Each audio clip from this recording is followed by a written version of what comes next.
రోహిణీ చంద్రశయన వ్రతం అని ఒక వ్రతం ఉన్నది. చంద్రుడి అనుగ్రహం వల్ల ఆరోగ్యంతో పాటు కళ కూడా ఉంటుంది. కొంతమందికి అంటే తొందరగా మొహాలు పాడైపోతాయి. పెళ్ళైతే ఏడాదికి ముసలాళ్ళు అయిపోతారు. అంటే రోహిణీ చంద్రుడి యొక్క అనుగ్రహం ఉంటే కొంచెం అందంగా ఉంటారట. కాబట్టి చెప్పచ్చేది ఏంటంటే ముఖంలో కళ, ఒక టీవీ చురుకుతనం ఉండాలంటే, చకచక నడవగలగాలంటే, లిఫ్ట్ వాడకుండా మెట్లు దిగాలంటే రోహిణీ చంద్రశయన వ్రతం చెయ్యాలి.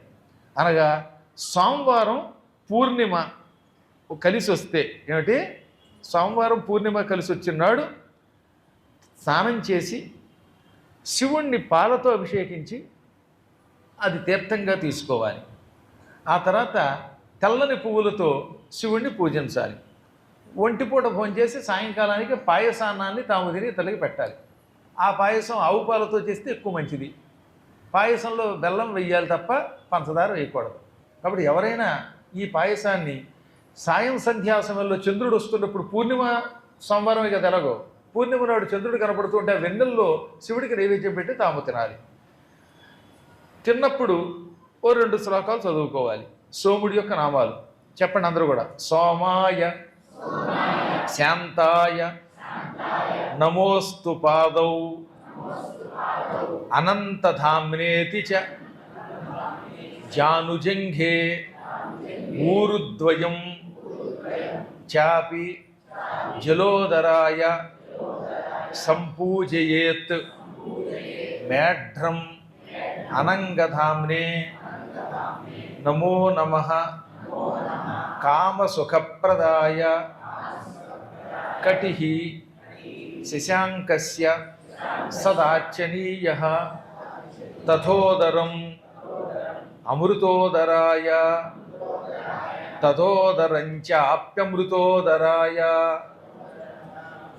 నాభిః శశాంకాయ నమోభిపూజ్య నమోస్తు చంద్రాయ ముఖంచ నిత్యం తంతా ద్విజానామధిపాయ పూజ్యాః హాస్యం నమశ్చంద్రమసే అభిపూజ్యమోష్ఠౌ కౌమోదవనప్రియాయ నాసాచ నాథాయ వరౌషధీ నామానందబీజాయ పునర్భ్రువే చ నేత్రద్వయం పద్మనిభం తథేందోః ఇందీవర వ్యాసకరాయ సౌరేః నమః సమస్తాధ్వర పూజితాయ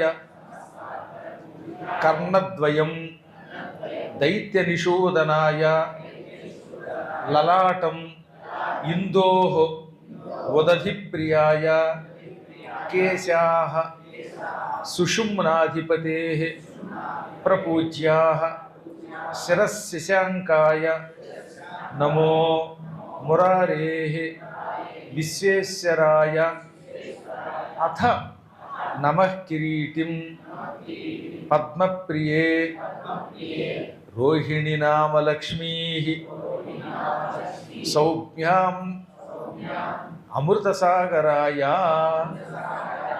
అలా ఈ శ్లోకాలు చదవలేని వాళ్ళు విన్నా చాలు.